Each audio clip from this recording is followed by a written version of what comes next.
Hola amigas y amigos, muy buenas tardes, muy buenas noches, buenas madrugadas, buenos días a la hora que nos estén escuchando, ya que Hilal Radio llega a muchas partes del mundo, estamos en varios países. Este es el programa Masculinidades, un espacio para reflexionar hombres y mujeres y hagamos más conciencia de qué tipo de modelos, de creencias estamos decidiendo cada quien ser y aportar en nosotros. Un programa que procura enriquecer las perspectivas y hacer más crítica nuestras masculinidades, nuestras identidades como hombres y, por qué no, también como mujeres. Este es el tercero, con una sorpresa, de 4 programas que estamos haciendo acerca de la historia de las mujeres en nuestras sociedades. Este programa ha sido, y les agradecemos sus comentarios, les agradecemos sus llamadas, sus mensajes, tanto a Hilal, al Facebook de Corazonar, como al WhatsApp, sus comentarios, y nos vamos a ir con una sorpresa, al final se las vamos a estar diciendo.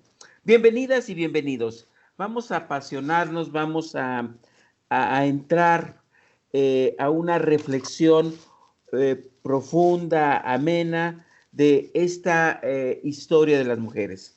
Juan Carlos, hermano, querido, un abrazo. Estoy muy contento, muy agradecido porque estemos aquí. De veras me emociona, de veras me agrada, es un honor, es un prestigio que estés aquí. Vamos a continuar con esta historia y voy a invitarle a las personas que nos escuchan, las que quieran tomar nota, está bien, que nos manden sus comentarios de qué les está pareciendo, ya llegamos a algunos, y qué están aprendiendo de esta cronología y de estos grandes conocimientos que nos está aportando Juan Carlos. ¿Cómo podemos aplicarlos para reflexionar sobre nuestras identidades como hombres y como mujeres? Pues Juan Carlos, bienvenido, bienvenido, arranquemos. Sí, ¿cómo estás? Muchas gracias, querido Paco, amigo, hermano. La vida nos junta. Hoy a media cuadra de mi casa ahí estábamos y nos encontramos. Qué gusto verte siempre. Gracias, Y ya gracias. sea por la tecnología o en persona con mis ojitos, ver tus ojitos de veras. Aunque yo venía todo disfrazado de astronauta, ¿verdad? Como debe de Oye, ser, ¿eh? Sí. pues mira, estamos aquí hoy para continuar, como dices, la historia de las mujeres en Occidente, porque fue muy distinta, como hemos dicho, la historia de las mujeres en China, las mujeres en África, es otra cosa. Pero lo que aquí nosotros estamos apuntando es cómo en Occidente, desde Grecia, tenían derechos que les fueron quitando. Roma, ya la mujer es la dama, la domada, la que está en el domus, en la casa, esclavizada. Ya, vemos cómo las mujeres hacen un movimiento, las romanas, para aumentar sus derechos a través de huelga sexual, ¿no? Tipo Lisístrata, la griega, que esto hizo antes, al menos en las fábulas conocemos creo que Sófocles, no estoy seguro, pero quien escribe Lisístrata, nos hace ver el poder de las mujeres a través del sexo y que eran capaces de controlar hasta el voto de los senadores para cambiar circunstancias, como dijimos, la dote. Antiguamente el hombre que perdía el divorcio se quedaba la dote. A partir del siglo I, antes de la era cristiana, tienen que devolver la dote. Y algo importante también que las romanas logran, se le exige a la mujer decir sí quiero. Esto en la antigüedad era aunque ella no quisiera, pero a partir de que las romanas empiezan a tener todo este movimiento, pues de tratar de igualarse a los derechos masculinos, logran que en las bodas se le preguntara a la mujer si de veras ella quería o la estaban forzando a casarse. Esto fue muy interesante porque las soldadas, las vestales, eran las únicas vírgenes en Roma. La virginidad no era bien vista como hoy lo es en la sociedad romana. Además, la virginidad no tenía que ver con pureza, sino con libertad. La virgen era una mujer que no tenía que darle cuentas a un hombre, a un marido o a un papá. Entonces, la virgen ¿qué hacían las vestales? Pues eran soldadas vírgenes que cuidaban el fuego y ellas van a ir a las bodas, aunque no fueran invitadas, eran soldadas oficiales. So, imagínate que llegan la policía, estas señoras grandotas con sus armas, y ellas rodeaban a la chica que estaba a punto de ser entregada en matrimonio. Y si, porque hubieron los casos, alguna de ellas decía, no quiero, las soldadas la rodeaban y no permitían que los hombres se la llevaran. Y entonces se la llevaban ellas para convertirla en otra soldada virgen. Entonces, este fue muy interesante porque pasa al matrimonio católico y al matrimonio cristiano en general el sí quiero. A los dos se les pregunta ahora. Antes era solo a la mujer. ¿Por qué? Porque antes era ella la forzada o la que era comprada. Entonces, bueno, vamos a tener esta evolución en Roma. ¿Qué tenemos? Ya habíamos comentado algo el programa pasado. Las primeras cristianas, ¿qué? Pues comentamos que existía la bendición nupcial, que se les daba a las mujeres, los hombres no las necesitábamos en la mentalidad romano-cristiana. Además, el católico podía tener 2 o 3 mujeres. No había todavía la monogamia cristiana que hoy se espera de católicos. Y un hombre podía tener varias mujeres, católico él y católicas ellas, no importaba. Y vamos a tener que las primeras cristianas, comentábamos la vez pasada, tienen el derecho de leer y de escribir, como las ricas romanas. El cristianismo fue de las pocas religiones, en esa época apenas secta religiosa, que aceptaba mujeres, esclavos y niños. Por ejemplo, los estoicos no aceptaban mujeres, los epicúreos tampoco. Y el cristianismo abrió las puertas a las mujeres, pero no solo abrió las puertas, sino que podían ser ministras del culto. Antes el culto no podía ser en público porque eran perseguidos. Y antes de ser perseguidos, la fracción del pan, que hoy es la misa, la Eucaristía, se hacía en las casas. ¿Quién sirve de comer en las casas romanas, machistas, patriarcales, tradicionales? La mujer. La mujer. Entonces las mujeres partían el pan, lo que hoy hace el sacerdote, y lo repartían y decían, y Jesús dijo, tomad y comed todos de él, porque este es mi cuerpo. Lo hacían, tenemos muchos datos de que hubieron sacerdotisas, incluso obispas, y hay algunas leyendas sobre 2 papisas, una llamada Juana, otra llamada Benita. Y entonces, pues sí, sabemos, si quieren documentar lo que estoy diciendo, lean un libro de Leonardo Boff, con B grande, O-F-F. Leonardo Boff, se llama Eclesiogénesis, es decir, cómo surgió la iglesia, la génesis, el origen, el nacimiento de la iglesia. Eclesiogénesis, Leonardo Boff, Ediciones Editorial Santander.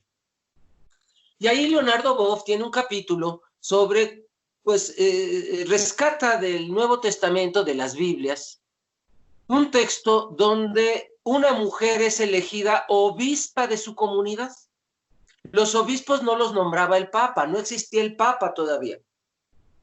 El Papa va a ser después el obispo de Roma, pero ahorita el obispo de Roma es tan parejo como el obispo de Antioquía, el obispo de Jerusalén. No había un papa primordial, un obispo primordial más que los demás. Esto va a ir sucediendo posteriormente.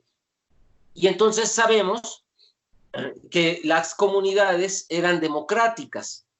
Elegían a su sacerdote, elegían a su obispo, incluso si no estaba bautizado.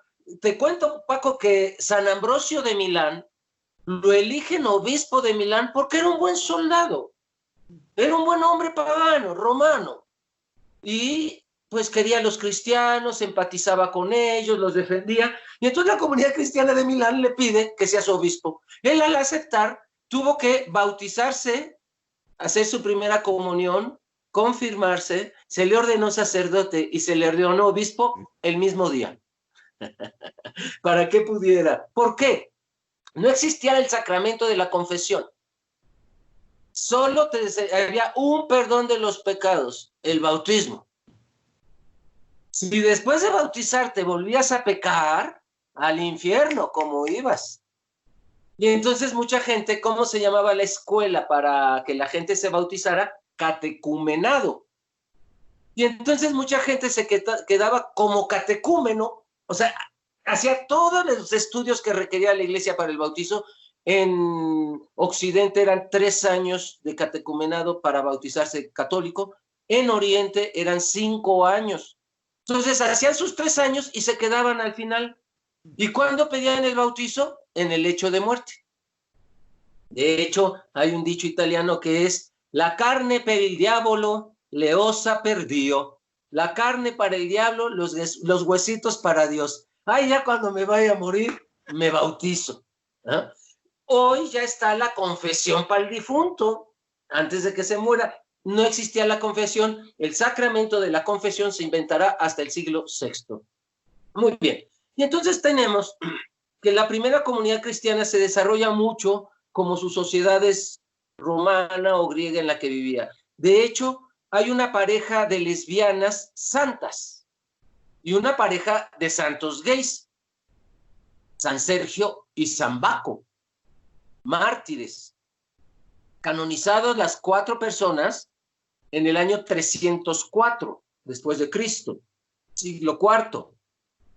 Ellas se llamaban Perpetua y Felicitas. Perpetua era una mujer añosa y Felicitas su esclava, que la tenía desde que tenía 7, 8 años. Y cuando Felicitas se hace señorita, cuando menstrua, cambió y ya no era una chamaca, y entonces ya le llama la atención a la patrona. Y las dos eran, ella, la patrona, doña Perpetua, era católica. Las esclavas, ella todavía no era bautizada, y Perpetua hace que ingrese al cristianismo, pero la libera.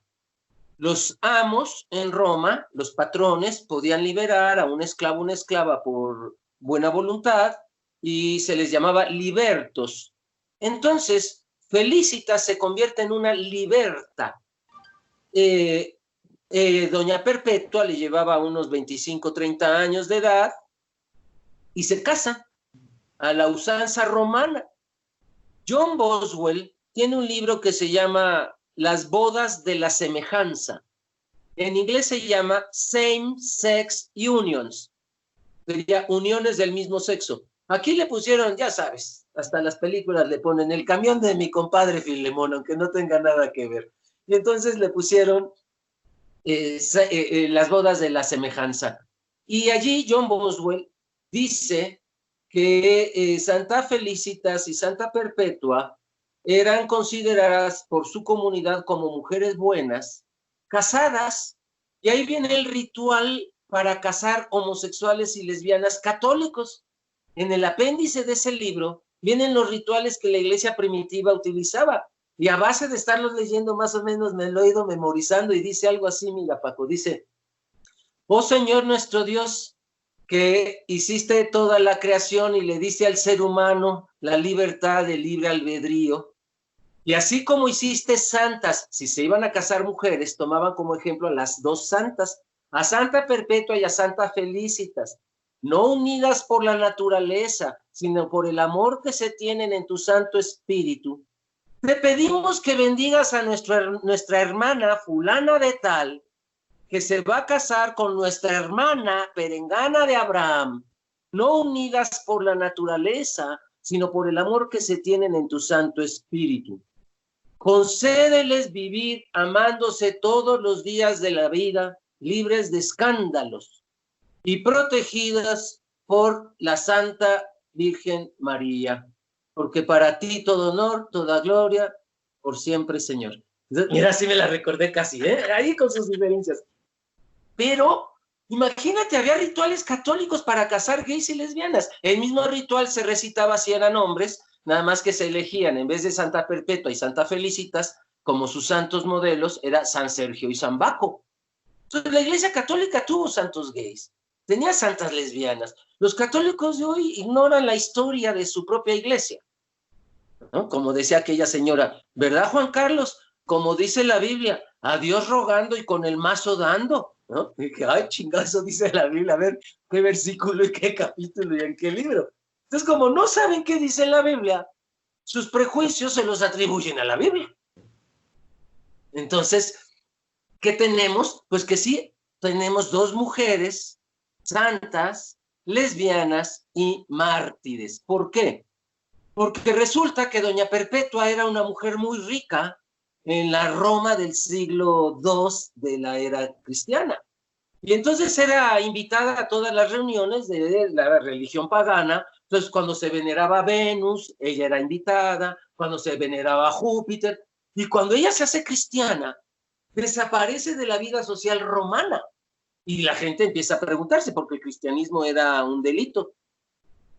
Y entonces, pues averiguan y se dan cuenta, van por ella, pues que ya se hizo cristiana y por eso ya no participa en la vida social religiosa romana. Y entonces, pues como había cometido un delito, se la llevan a sentenciar. A la muchachita, a su novia, esposa, Felicitas, no le hacen caso porque como ella había sido esclava, no tenía un prestigio que preservar, no tenía un linaje que guardar, una imagen, entonces a ella no la toman en cuenta, pero a doña Perpetua la meten a las celdas del Coliseo Romano. Ya para ella no fue buena señal, porque en el Coliseo Romano nadie salía vivo más que los gladiadores. Y entonces si la metían, ella sabía que iba a morir de alguna de las crueles maneras que en el Imperio Romano sucedía. Y entonces ella logra, como era rica, logra que Felicitas la visite a la cárcel y le llegaba y le decía, oye, ve y hablas con tal senador, le dices que estoy presa, le llevas el dinerito fulano que está en el jarrón de la cocina perengano y se lo das. Y entonces Felicitas corría, iba y sobornaba a un juez, sobornaba a un senador, y entonces la defendían, y logra estar presa sin que la sentencien 8 años. Al año 8º deciden su muerte y hay 3 versiones de cómo murió. Una es precisamente con gladiadores que la decapitaron a espadazos, otra es que murió comida por leones y otra versión es que la arrastraron por caballos hasta que se desmembró. Solita, corriendo con la amarrada de los pies, pues imagínate, la cabeza va rebotando hasta que se queda sin cabeza y entonces ya la soltaban. Cualquiera de las 3 formas que haya muerto, las 3 crónicas dicen que Felicitas logra sobornar al carcelero, la dejan entrar a la arena en el momento en que está muriendo su amada y corre y le da la mano derecha, que era el símbolo del matrimonio romano. Pues ya estando allí, también la matan a Felicitas. Y las 2 mueren en el Coliseo Romano. Cualquiera de las 3 versiones puede ser por gladiadores, por caballos o por... también hay una versión que por toros, las arrollaron los toros. Cualquiera, en el momento antes de morir, se dieron las manos derechas. Y eso lo registra, pues, la historia leyenda, y hoy están sus tumbas. ¿Cómo sabemos toda esta historia? Pues porque John Boswell se fue a meter a las meras tumbas, imagínate. Y entonces hay un bajorrelieve grabado alrededor de las tumbas, donde ella está pintada Perpetua rica, con buenos vestidos. La otra muchachita está con vestido de esclava, pero dándose las manos derechas. ¿Y qué se encontró en la tumba? 2 anillos.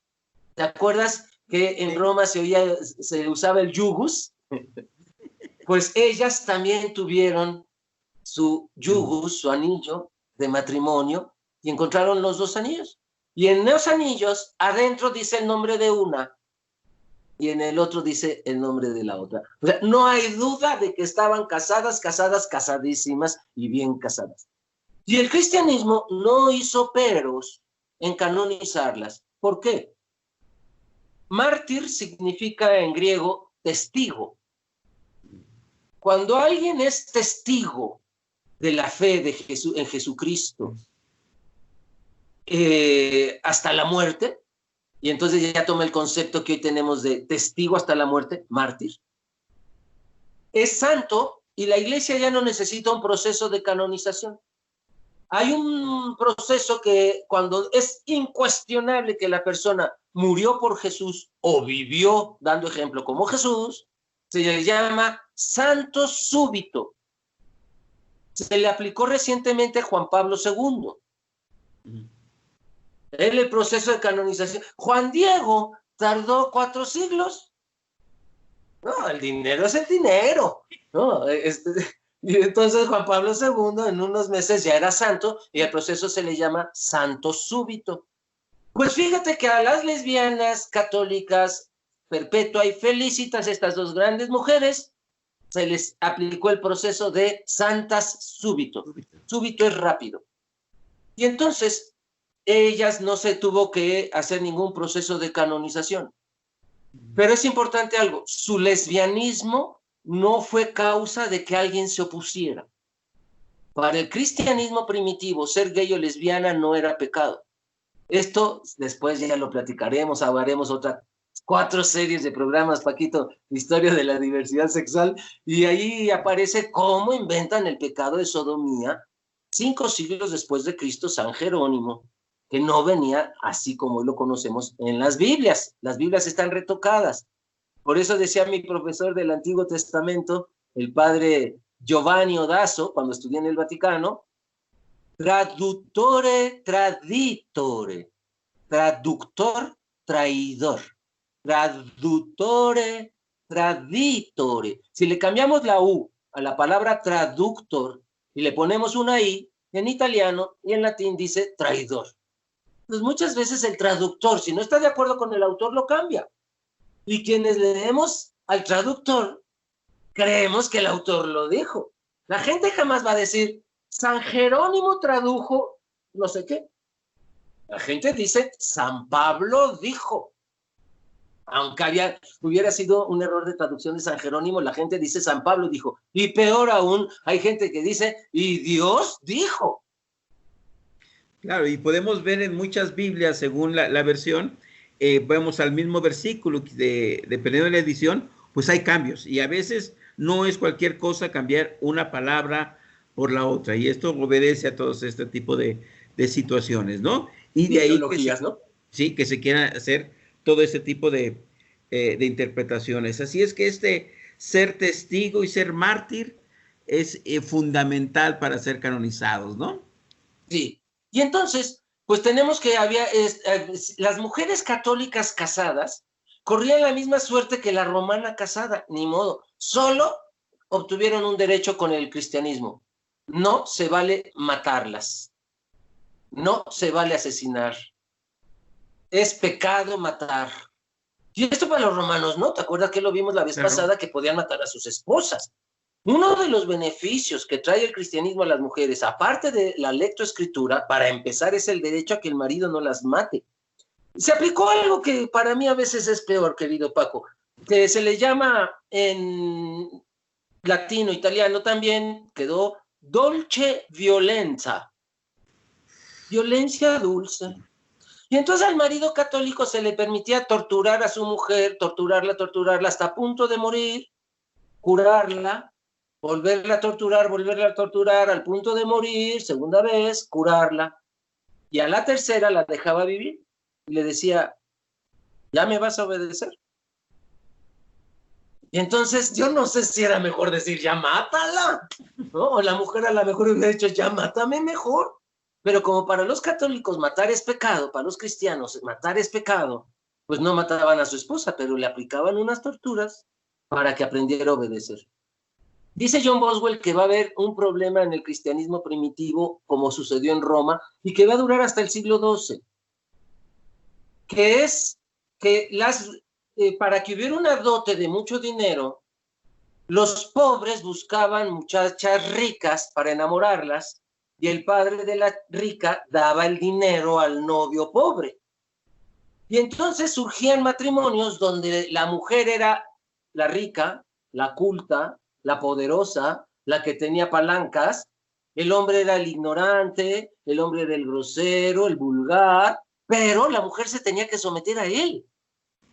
Y entonces era una violencia intrafamiliar registrada por George Duby en el libro La mujer, el caballero y el cura. Es la historia del matrimonio. Y entonces narra, también lo dice en Mujeres del siglo XII, que es una enciclopedia maravillosa. Y entonces, ¿qué tenemos? Que el cristianismo un poco prolonga para las mujeres la situación de violencia, de maltrato, de sometimiento, de control y toda esta situación, y después va a generar toda la cuestión de la virginidad y todo este tipo. Exacto. ¿Qué sucede? Mira, van a haber cambios importantes. En el siglo IV hay un emperador Constantino, el primer emperador católico, y sus descendientes y herederos o sucesores fueron católicos. Va a haber uno llamado Teodosio, que en el año 342 por primera vez ordena la muerte de los gatos porque son del diablo, la muerte de las serpientes, muerte de todo el que viva desnudo, prohíbe bañarse sin permiso por escrito de un obispo, y pocos obispos sabían escribir, ¿no? ¿Y qué pasó con las mujeres aquí? Aquí a las mujeres simplemente las somete a la voluntad del marido y prohíbe las vestales y prohíbe las vírgenes que no fueran monjas. Y entonces resulta que se empiezan a llenar los conventos, porque era otra forma de no estar sometidas a un macho romano que la puede torturar toda la vida. Ahora cristiano. Sí. Y entonces los monasterios se convierten en refugios de mujeres. Ahí hubo un problema también de abuso de autoridad y de abusos sexuales de mujer a mujer. De la superior a las novicias, que poco se habla de esos abusos, pero también existen y muchos, y muy fuertes. Y entonces, ¿qué sucede? Que solo se va a permitir con las leyes de Teodosio la lectoescritura hacia las mujeres, monjas y prostitutas. Y entonces, pues las mujeres, si querían aprender a leer y escribir, tenían que optar caminos muy polarizados, una donde todos te tocan y otra donde nadie te toca, para poder aprender a leer y escribir. ¿Y qué vamos a tener? Empiezan a haber monjas insignes, es decir, brillantes. Y una de ellas, que es lamentable que solamente podamos hablar de ella dentro del convento, como con Sor Juana. O sea, si hubieran vivido afuera un marido, no las deja escribir. ¿Quién es esta monja en la Alta Edad Media? Sor Hildegarda. Hildegarda. Sor Hildegarda pasa la historia por escribir recetas de cocina, decía ella. Pero fíjate lo que hacía. En la parte donde le enseñaba al obispo lo que escribía, le hacía así, mire, eran platillos. Pero en la contraparte era herbolaria. Rescata a los paganos. La medicina grecorromana estaba basada en las hierbas. La iglesia prohíbe la medicina, vienen las pestes, vienen las plagas, prohíbe el baño, solo permitía con sanguijuelas chupar mala sangre y eran solamente los monjes que podían aplicarlo. Y entonces aprovecha su estatus de monja para darse cuenta que no solo puede hacer rica comida con las hierbas, sino además curar a las personas. Y entonces vamos a tener a una Sor Hildegarda, famosa en toda su época, porque va a dar remedios que la iglesia no permitía, pero ella siendo monja era como un aval de Dios para usar té de manzanilla, que estaba prohibido por la iglesia. Y entonces, bueno, ella es la que podemos mencionar, pero además, ya a finales de la Alta Edad Media, siglo IX, surge una revolución de monjas. Empezaron en un monasterio al sur de París, Cluny, el monasterio de Cluny, con doble N e Y, Cluny. ¿Y qué pasa en ese monasterio? Pues como los monjes y las monjas sabían leer y escribir, siglo IX, las monjas se dan cuenta que no es cierto que lo que andan diciendo los papas es lo que dice la Biblia. Y que no es cierto que es pecado que la gente sepa leer y escribir. Y que no es cierto que es pecado que la gente se bañe. Ah, Sor Hildegarda la van a acusar de pagana porque ella recomienda el baño. Entonces, en una época que era prohibidísimo bañarse y las plagas estaban a todo lo que daban con las ratas, pues vamos a tener entonces cambios hacia las mujeres viniendo de los conventos. Y estas monjas del monasterio de Cluny, pues deciden salir a la calle a enseñar a leer y a escribir a todo el pueblo. Y pues echa encima la Inquisición de Roma. Y entonces ahí vienen los soldados de Roma, los soldados del Papa. ¿Por qué? Porque Italia ya se llamaban estados pontificios. Pipino el Breve, que antes así se les decía a los chaparritos, breves. Yo tengo muchos amigos y amigas breves. Entonces, Pipino el Breve, imagínate, Pipino el Pequeño fue papá de Carlos el Grande, de Carlomagno, pero bueno, así es la historia. Y entonces, Pipino le regala al Papa toda Italia, Sicilia, sur de Francia, Yugoslavia, sur de Alemania, y así de cuates, porque pues quería mucho a la iglesia. Y entonces, a partir de ahí, el Papa se volvió un gobernante de los estados pontificios, que van a terminar hasta la Revolución Italiana de Garibaldi, Víctor Emanuel y Cavour en el siglo XIX. Hasta el siglo XIX se acaban los estados pontificios y el Papa desde entonces se va a declarar prisionero voluntario y decide ningún Papa salir del Vaticano hasta que Italia, Francia, Alemania, Yugoslavia y Sicilia les devuelvan los territorios que les quitaron. Y por ejemplo, Pío XII va a ser el primer papa que sale del Vaticano después del siglo XIX. Por eso Juan Pablo II va a ser el uyuyuy, el papa viajero. Porque pues Pablo VI salió una o dos veces también. Ajá. Entonces, vamos a tener pues que estos estados pontificios ahora los gobiernan desde Italia por regalo de Pipino el Breve en el siglo VIII, año 726, por cierto. Entonces, ¿qué tenemos? Que las monjas de Cluny, pues ahora las gobierna el Papa, y a ellas no les gustaba mucho la idea, porque además la Inquisición estaba a la orden del día. El Papa utilizaba las armas en contra de cualquier libre pensador, o quien dijera algo contrario a la iglesia. Y entonces las monjas de Cluny salen y le enseñan a leer a la gente, pero no solo, sino que salen armadas. Y vamos a tener una serie de congregaciones religiosas armadas. ¿Contra quién? Contra el Papa. Y entonces, ¿quiénes surgen?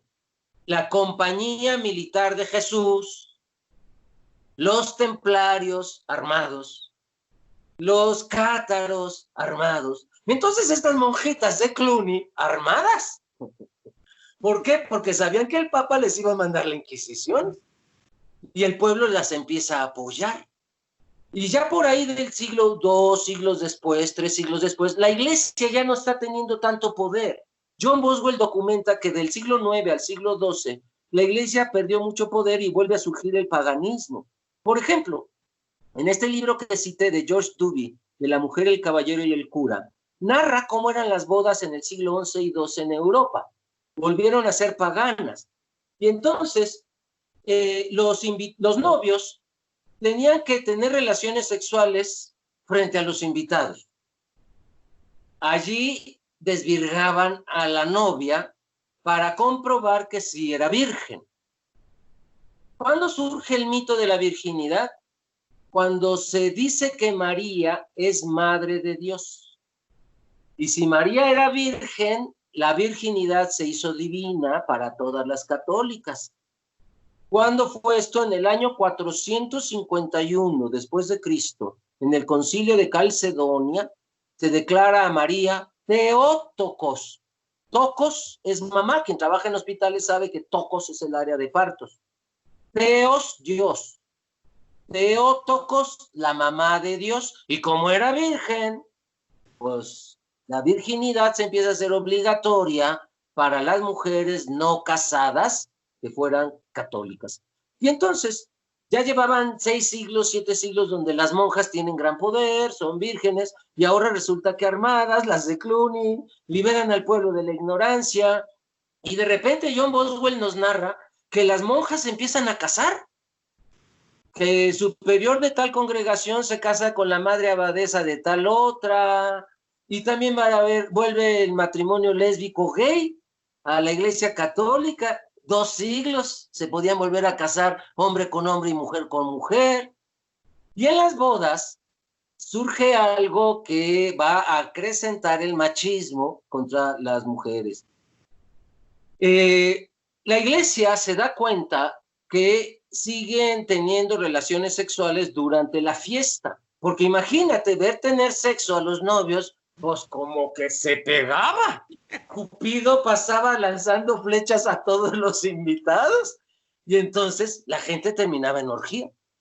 Y todos sabían que las bodas eran orgías. Y como lo prohibía la iglesia, las bodas se hacían en el campo, en el bosque, lejos de la iglesia, donde no pudiera haber un obispo mirón. Y entonces la iglesia no sabe cómo controlar estos rituales paganos que están renaciendo en la baja Edad Media entre la cristiandad, y ordena que quien revise la virginidad de la novia sea el padre del novio. Y entonces el padre del novio va a tener la primera relación sexual con la chica y le va a decir al novio: si era virgen, vas. Y entonces tenía que demostrar con 3 señales la novia que sí era virgen. En primer lugar, con sangrado. Segundo lugar, con gritos de dolor. Y tercer lugar, que veía la gente movimientos de dolor. Porque podían gritar y no sentir dolor, entonces el cuerpo no lo expresaba.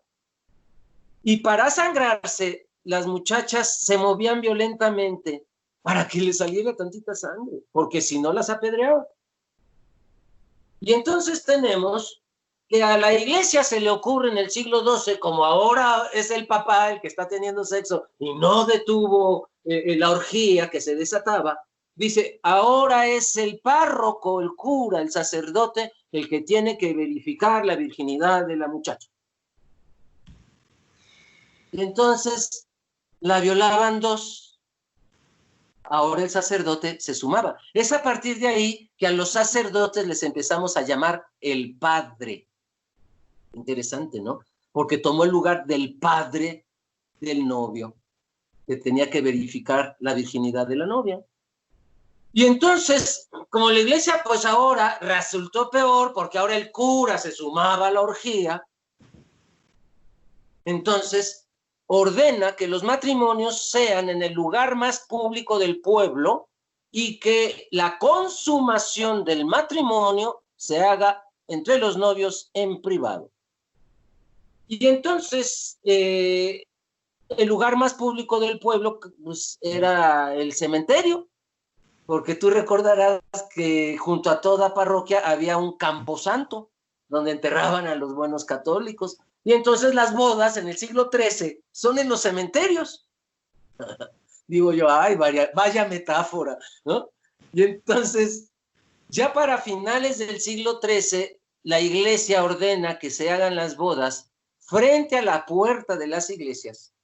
Y para el siglo XIV ya ordena que sea dentro de las iglesias. Pero no había un ritual del matrimonio. El matrimonio todavía no era sacramento. Lo van a hacer sacramento 2 siglos después, en el Concilio de Trento, en el siglo XVI. Antes, la fórmula matrimonial decía: hasta que la muerte del amor os separe.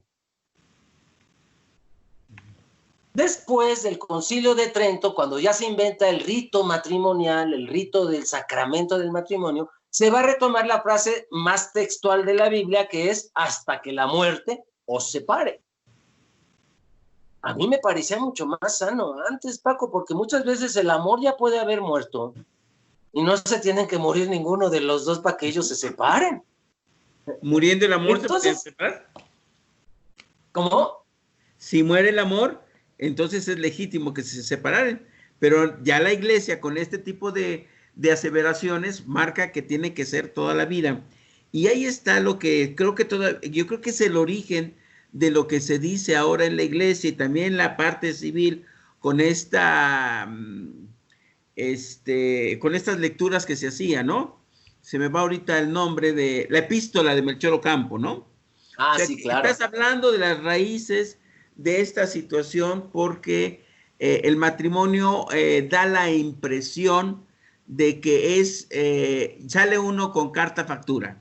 La señora de claro. Pérez, la señora de... ¿Sí? Entonces, ahí está toda esta raíz que todavía hay mujeres que están muy orgullosas de llevar el apellido del esposo y hay otras que dicen, yo soy fulanita de tal y no. Entonces, mira cuántos siglos tenemos ya de toda esta historia, de toda esta situación y pues yo creo que darse cuenta de estas tradiciones tan fuertes puede ayudar a liberarnos a unos y a otros, ¿no? A las mujeres de no sentirse posesiones y a los hombres de no vivirse dueños de. Sí. Fíjate que pasa algo muy interesante en el siglo XIII y XIV. Las mujeres se empiezan a organizar en gremios. Empiezan en Alemania porque pues ellas en la cocina se dan cuenta que la cebada hace un mosto muy emborrachante que de ahí se va a derivar después la cerveza. Y este mosto que los emborrachaba se llamaba ale. A nosotros nos llegó solo en el ginger ale, pero ya sin alcohol. Ese ale, era un mosto, era una cerveza tan cargada que los emborrachaba y los dejaba dormidos 8 horas. Y entonces, las prostitutas que sabían leer y escribir, ¿te acuerdas? De hecho, Jacques de Vitry dice que en el siglo III en París, terriblemente, se oía el gemido de las prostitutas abajo y arriba se leía a Sócrates y a Platón. ¿Por qué? Porque los prostíbulos hicieron escuelas para la gente. La iglesia lo tenía prohibido, pues las prostitutas fueron las que le entraron. Y algo para reflexionar interesante, la Inquisición jamás persiguió a las prostitutas. Jamás persiguió a las prostitutas. Fue el único pecado que hizo como que no veía. Bueno, y entonces resulta que las alemanas hacen un gremio de cerveceras, digamos, hoy un sindicato, y empiezan por primera vez a hablar sus problemas. Y entonces se dan cuenta que las prostitutas saben leer y escribir, y van y les piden ayuda a las del gremio de cerveceras, y logran que los machos que no dejaban a sus mujeres aprender a leer y escribir se fueran a emborrachar con la nueva bebida inventada por estas cerveceras. Y entonces caía el hombre, ¡pah!, borracho, 4 horas, 5 horas dormido. Y entonces decían, a ver, ¿es el esposo de doña Chonita? Sí. ¿No quería ella leer y escribir? Sí. Vete por ella. Y atrás de la cantina tenían un salón de clases. Y entonces tenían putero, cantina, escuela. Y entonces le enseñaban en friega las letras, a leer y escribir, o el grado que ella fuera teniendo en matemáticas, geometría, etcétera. Y cuando empezaba el marido, ¡ay, córrele a la casa que no se dé cuenta, ¿no?, que estabas aquí! Oye, me parece, Paco, una estrategia sumamente inteligente. No violentaron a ningún hombre. Los hombres iban a emborrachar por propia voluntad y aprovechaban su cruda, su borrachera, más bien dormidos, para que las mujeres se superaran y aprendieran a leer y escribir. Entonces me parece una estrategia interesante, y entonces van a empezar a copiar las estrategias en otros países de diferente manera. Por ejemplo, en Italia, específicamente en Venecia, Venecia se funda a finales del siglo XIV, perdón, del siglo XIII, 1294, por allí. Para el siglo XIV, pues Venecia era ya muy próspera con la ruta de la seda, tenemos a Marco Polo yendo y viniendo, la gente del imperio, los imperios musulmanes tenían en Venecia la primera frontera católica, en fin, Venecia siendo un puerto, navegantes, etc. Y entonces un día resulta que las venecianas no tenían ningún derecho, solo tenían el derecho de heredar el testamento de su marido, de las cosas del marido, de las propiedades del marido, a un hijo varón. Pero podían hacer ese testamento ellas, por su propia voluntad. Si el marido faltaba, si ya era viuda, estaban las cruzadas, no lo olvidemos. Sí, había mucha viudita. Los cinturones de castidad, tenemos que hablar de eso también, y del brasier, porque se inventa en la misma época. Apretar los pechos para que no las violen, porque si se le veían los pechos, ella estaba incitando a que las violara. Entonces el brasier también tiene una historia así medio represiva.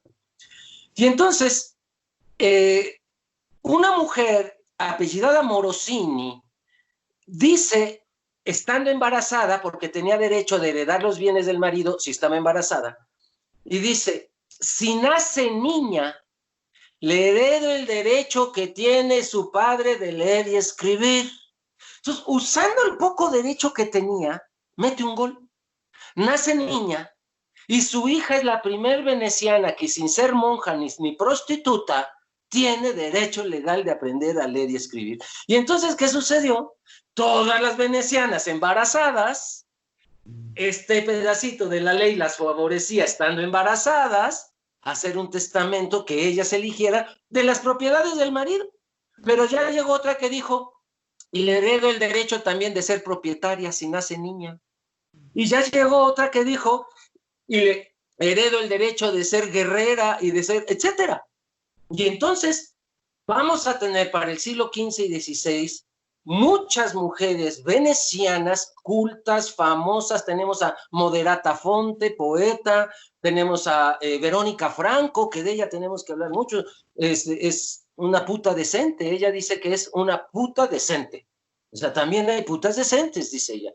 Y entonces Verónica Franco, pueden ir viendo la película que salió bien para Hollywood, salió bien, se llama Amor Prohibido, en español, ya saben, en inglés se llama Verónica. Busquen esa película, es buenísima.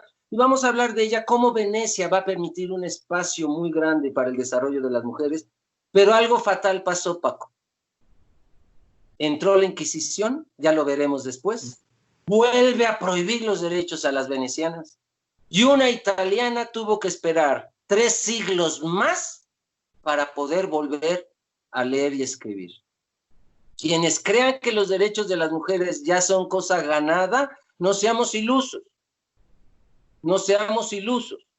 Hay todavía grupos de ultraderecha que quieren quitarle los derechos a las mujeres. ¿Sí sabes este grupo que marcha del Monumento a la Revolución al Monumento a la Madre de los neomasculinistas? Todos los 8 de marzo marchan pidiendo que en México se les quiten 3 derechos a las mujeres. Yo siempre digo, no todos, no se angustien, solo 3. El derecho a la lectoescritura, que solo estudian hasta prepa, que se les prohíba la universidad. El derecho, que se les prohíba el derecho de trabajar fuera de su casa. Y si por orden de un juez, ella sí tiene necesidad familiar de trabajar fuera de su casa, ella nunca puede recibir el dinero, lo tiene que recibir un hombre de su casa, papá, mamá, papá, hermano, esposo, etc. Estas propuestas las están haciendo en México. Ustedes pueden entrar a su página, es terrible, se llama lamarchamasculina.com. y van a leer un montón de frases misóginas, odio hacia las mujeres, el mundo está mal desde los derechos de la mujer, lamarchamasculina.com. Y allí están convocando a sus actividades para lograr quitarle estos 3 derechos a las mujeres. Entonces, ¿qué le pasó a Venecia? Lo que nos puede pasar ahora. Claro. Una mujer veneciana jamás pensó que a su nieta se lo iban a prohibir leer y escribir, claro. Como una mexicana. Oye, mi querido, quiero recordarle al público que tú vas a dar un taller sobre la construcción de la masculinidad en México, los días 28 de agosto, el viernes de 4 a 8 de la noche y el sábado de 9 a 1 de la tarde. Este curso es importantísimo y va a tener esta historia de la masculinidad, las características del machismo, la masculinidad y el manejo del poder y construyendo una nueva masculinidad. Ustedes pueden inscribirse marcando al WhatsApp 77 71 36 83 79. Lo voy a repetir porque ahorita que estás hablando, Juan Carlos, me parece que es importante que también un poco nos dé referencia de este curso de la construcción de la masculinidad en México, porque ahora sí te jalarías a toda esta historia, porque lo que tú estás hablando me está recordando del derecho de pernada, ¿sí? De toda esta situación de la virginidad, cómo se está viendo. Entonces, tomen papel y lápiz. El taller que va a dar Juan Carlos es la construcción de la masculinidad en México. Voy a dar un WhatsApp donde pueden marcar y tener toda la información. 77 71 36 83 79. No me gustaría que pasara esto, ya casi son la hora del programa, pero sí vamos contextualizándonos. Ya nos llevamos ahorita casi 6 siglos, más o menos, con tu relato de la sesión de hoy, y me parece muy importante ver cómo, digamos, estas subidas y bajadas, estas luchas aparentemente de avances y retrocesos, y a mí sí me importa que nos sigas platicando de esto. Por tanto, queridas amigas y amigos, les proponemos, y ya lo habíamos visto con Juan Carlos, que vamos a tener el 4º programa. Ya estamos haciendo toda una serie de la historia de las mujeres en Occidente para que nos estemos dando cuenta cómo toda esta situación de lucha y emancipación va de muchos siglos atrás hasta hoy día. Y entonces nos demos cuenta de cómo aparentemente estas tradiciones, estos rituales que hemos hecho en los matrimonios, en casa, los roles, tienen una historia muy ancestral y una situación de lucha, de emancipación, de progresos y a veces de retrocesos. A mí sí me gustaría que pongan mucha atención, porque la próxima semana vamos a continuar. Y sí, Juan Carlos, te voy a pedir que nos aclares mucho esta situación de la Inquisición como control, estos valores que se quiso controlar a la mujer y que sea también la mujer emancipado a todo esto, ¿no? Entonces, les repetimos, vamos a tener la próxima semana la 4ª parte de la historia de las mujeres en Occidente, y les recuerdo, va a dar Juan Carlos un taller sobre la construcción de la masculinidad en México. No se lo pierdan, es excelente esta oportunidad que vamos a tener para que profundicen, para que los compañeros y compañeras que nos están hablando puedan enriquecerse con este taller que va a dar Juan Carlos. Repito, teléfono 77 71 36 83 79. Toda esta información está en el Facebook de Corazonar Hace, donde estamos haciendo la difusión. Mira, pues ya en los 60 minutos se han ido, pero rapidísimo, mi querido hermano. A ver, ¿cómo nos sintetizas esta gran sesión, este largo recorrido? para ir preparándonos para la próxima sesión. Que aquello que le quitaron a las griegas, que fue la lectoescritura, la propiedad y el derecho a defenderse, nuevamente las mujeres lo han ido buscando a lo largo de la historia, y cada vez que lo obtienen, por ejemplo en Venecia, como lo vamos a ver ya en el último jalón de esta serie, las empodera en muchas otras áreas. Entonces las mujeres que nunca dejan de estudiar, las mujeres que se atreven a ser propietarias, las mujeres que se atreven a manejar su cuerpo, empiezan a experimentar un empoderamiento en todas las áreas de su vida. Yo lo veo a lo largo de la historia con estas monjas que se salieron del huacal, que empoderaron a la gente y que además decidieron defenderse incluso con la muerte ante alguien que supondríamos que le respetaría la vida, como es la Iglesia. Pero platicaremos de las Inquisiciones y cómo tuvo que venir un sistema de gobierno, un sistema político que tiene que agarrar los cuerpos para someter las mentes. Entonces, torturaban y hacían cosas terribles en sus cuerpos, pero realmente su interés era cambiar sus mentes. Entonces, vamos a ver qué les pasó a las mujeres con el cinturón de castidad, con el brasier y con la cacería de brujas. Claro. Sí, no se permitía que las mujeres fuesen las sabias, ¿no? Y que ellas descubrieron la agricultura a partir de la observación del cosmos, del universo, de su vida, de su biología, y ellas son las que descubren la agricultura y luego es robada por los hombres. Pues nosotros los hombres que desde épocas ancestrales hemos hecho dueños de lo público y hemos sido muy recelosos de que ellas también, con ellas compartir el poder, pues vayámonos dando cuenta de todo esto. Pues Juan Carlos, el reloj es terrible con nosotros, más cuando ha sido tan ameno, tan ilustrativo de todo esto. Pues yo te agradezco mucho y les invito de veras a que se emocionen para que escuchen la próxima semana este cierre de la historia y entendamos por qué a veces las cosas están como están. Algo más, mi estimado Juan Carlos, no se les olvide Muchas llamar. Muchas gracias. ¿Sí? Para Muchas gracias y que vamos a vernos aquí el próximo miércoles. Claro, nos vemos el próximo miércoles. Les agradezco, Paco Cervantes, del programa Masculinidades, Radio Hilal, preocupados por dar una alternativa cultural, un buen mensaje y hacer una radio social. Muchas gracias a todas y a todos y nos vemos el próximo miércoles 8 de la noche, repetición viernes a las 12 del día. Muchas gracias y esperamos sus comentarios.